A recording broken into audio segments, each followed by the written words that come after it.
Mira, jo quan era adolescent i estàvem acostumats a governs del PP, majoria absoluta rere majoria absoluta, ser punky, ser contracultura, era ser un poc d'esquerres. En canvi, ara vas a l'institut i el més contracultural que n'hi ha és dir «Viva Franco», no va ser una dona obrir les comportes de forata, el canvi climàtic no existeix. Jo no sé si a tu t'arriba, està de moda ser d'ultradreta.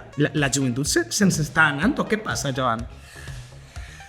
M'arriba directament de les meves filles. Tinc dos filles professores d'institut.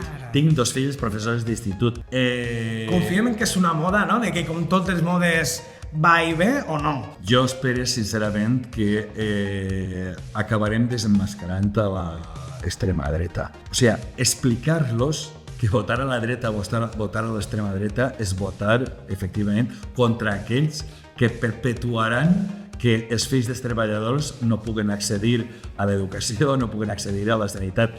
És complicat. És complicadíssim, és que està fotudíssima la cosa, És complicat, però jo crec que això és un dels reptes més grans als quals ens enfrontem, perquè el que no pot ser és que siga guai que un xiquet diga «Viva Franco».